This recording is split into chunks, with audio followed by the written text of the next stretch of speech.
22 Fashion Engineers. I'm Elizabeth, and today we are continuing the How to Wear Color Mascara mini-series. Today it is purples time, and today we're stepping up the look. I showed you in my previous videos how to wear color mascara on its own for a very wearable everyday look, and I also showed you how to wear matching eyeliner and mascara for a casual night out.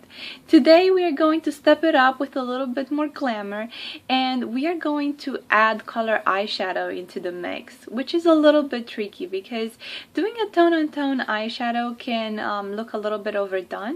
But I'm going to show you how to pick the colors and how to blend everything together so that those colors stand out, they bring attention to your eyes, and they support the colored mascara instead of distracting from it.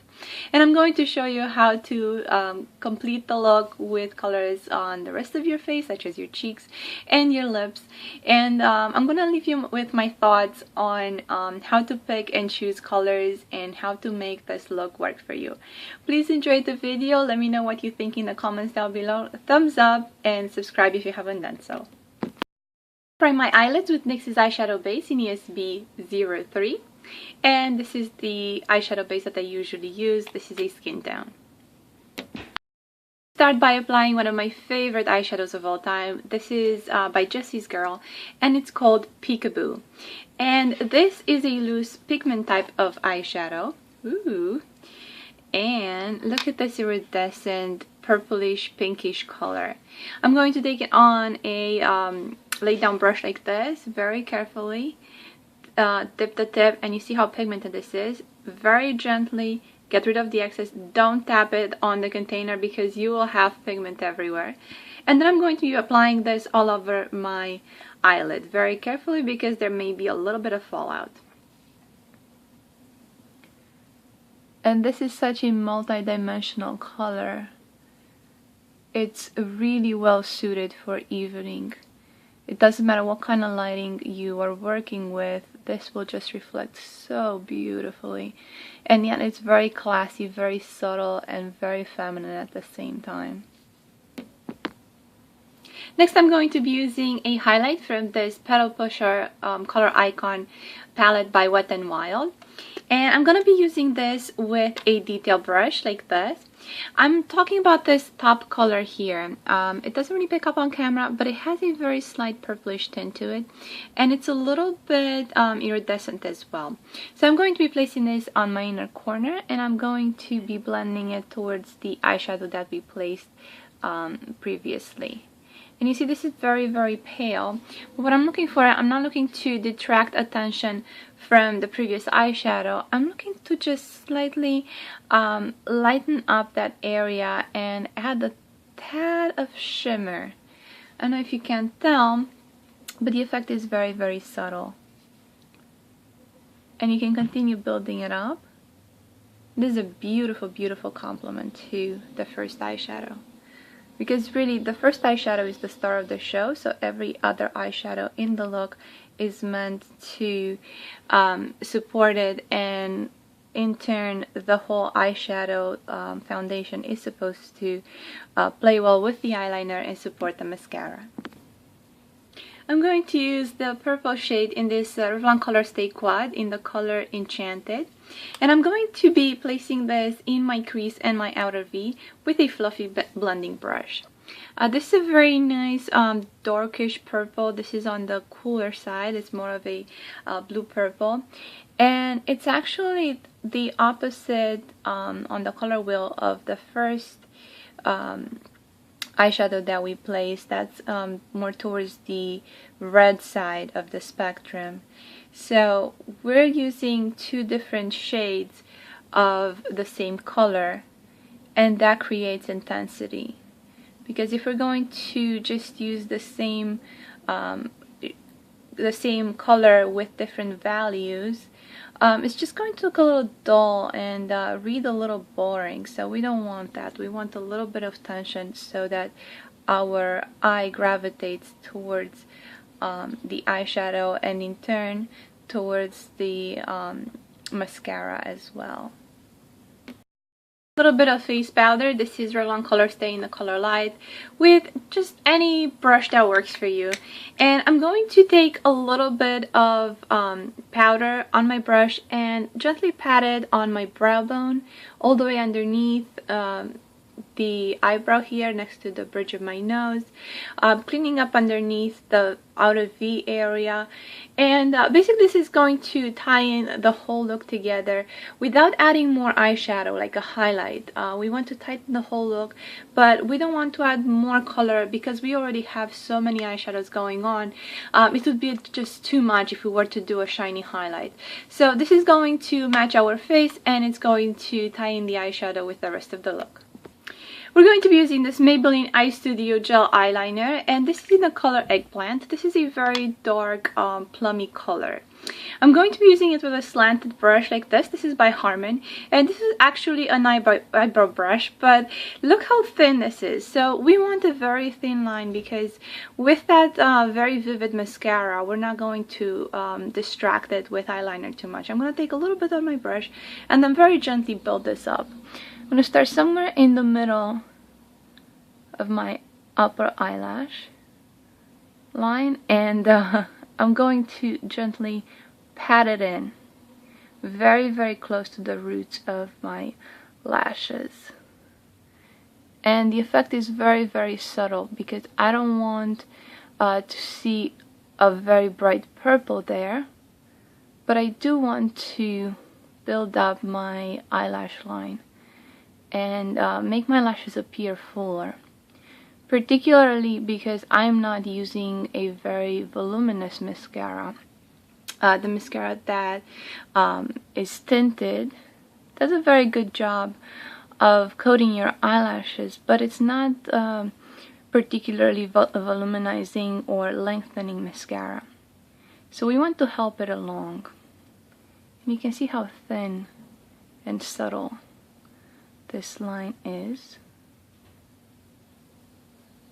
And then you can smoke it out just very slightly. This is the reason why I wanted this type of slanted brush, because it also diffuses that line and it takes away the harshness.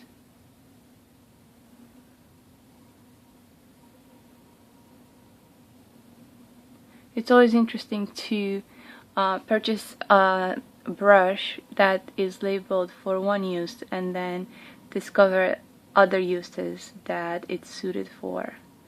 It's always fun to get to know your brushes like that.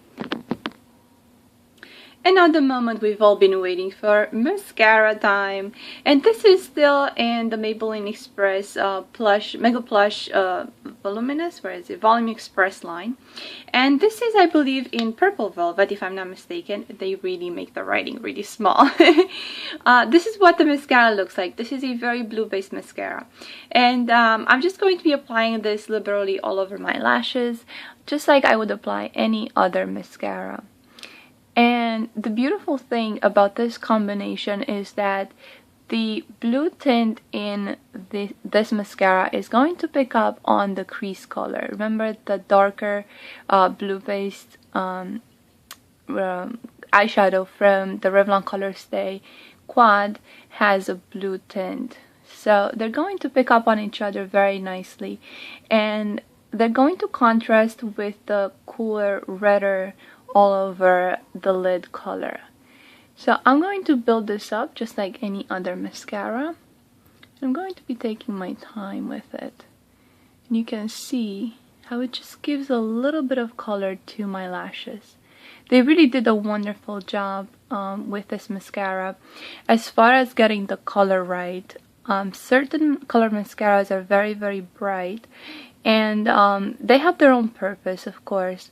But for creating a wearable mascara, they had to take into consideration the fact that we still want dark lashes. We're not looking for very bright lashes, we're looking for dark lashes, and they certainly achieved that with this line of mascaras. I wish they had even more colors in the line. I would be very happy to purchase more. If anybody is watching at Maybelline, please come out with other colors because they're very, very wearable and that's why I wanted to do this series and show you that you can step out of your comfort zone with something less traditional like this and still make it work, if not for every day, definitely for special occasions like today. You can brush your lashes with an eyelash comb, and you can apply a second coat as needed. Because we don't have a very thick eyeliner, you're still going to see your lashes. Of course, when you have a very thick eyeliner, your mascara has to have a lengthening quality to it because you see less of the root of the eyelashes. But with something like this, we don't really look for a lot of emphasis. We don't want overly long or very voluminous lashes because that would end up looking a tad too theatrical. And that's not the type of look we're going for. If you want, you can add just a little bit of color to your lower lashes. And I'm going to add very minimal amounts of mascara today. I just want to show you how it looks. It's a little bit of color on your lower lashes too. It ties the look together. And particularly if you have lighter color lashes, the purple is going to be a little bit brighter than your upper eyelashes.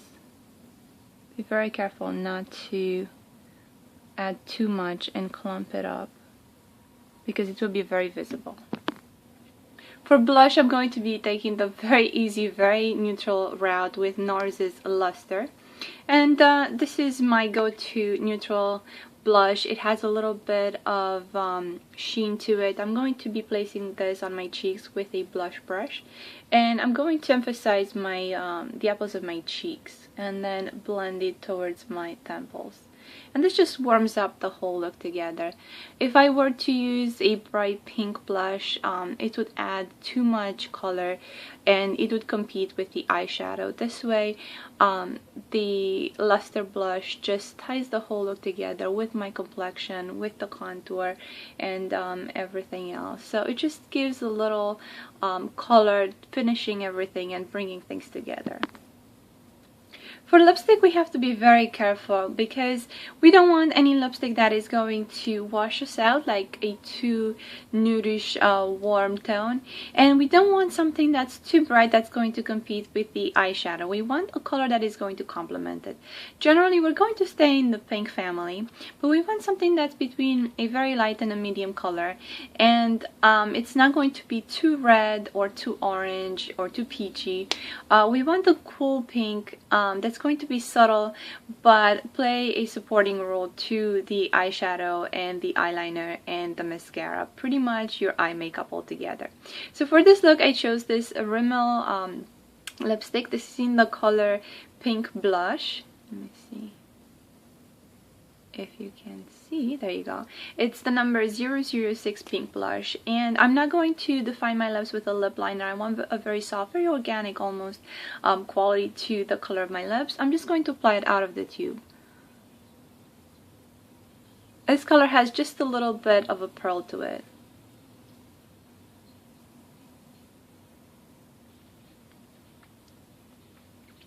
And it has a very subtle luminosity that picks up on the luminosity in the eyeshadow. So they kind of complement each other, they go with each other, and the whole look is very cohesive.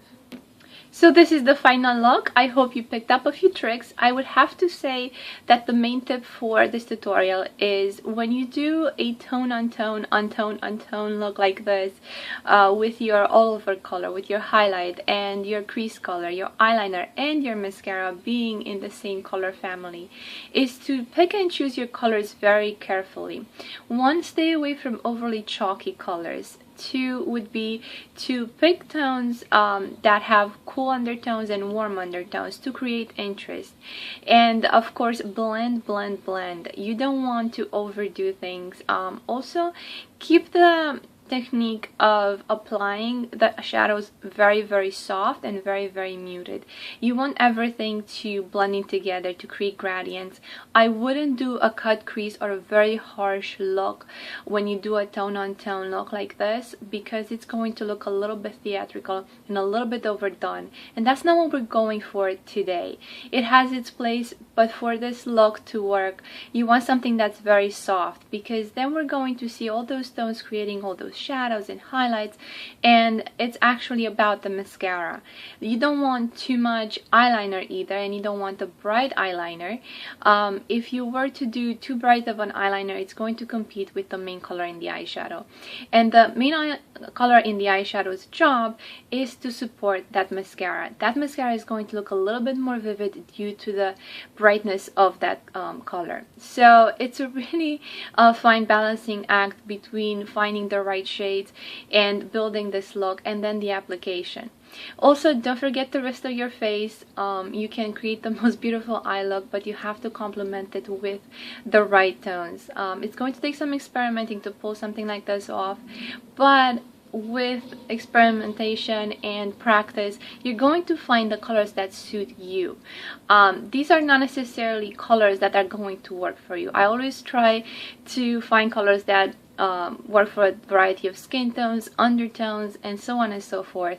But at the end of the day, it's up to you to take the tips that you pick up in my videos and go to your kit and start experimenting. That's the fun part, and you will see that you will find new combinations that you enjoy and that are going to push you out of your comfort zone. That's my job.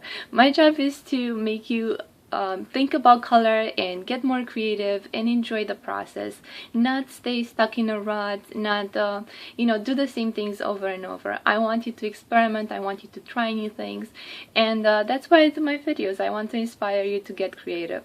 I hope this video was enjoyable for you and you learned something. I would love to see your versions, and if you want to try some color mascara, I would love to see pictures or videos. Please link them down below, or message me, or send me a message on Google+, Facebook, Twitter, Instagram, you name it. All of my information for the social media is in the about section of my YouTube profile, so don't forget to check that out. And all the information for the products that I used today, as usual, listed in the information bar down below, along with links to my other videos.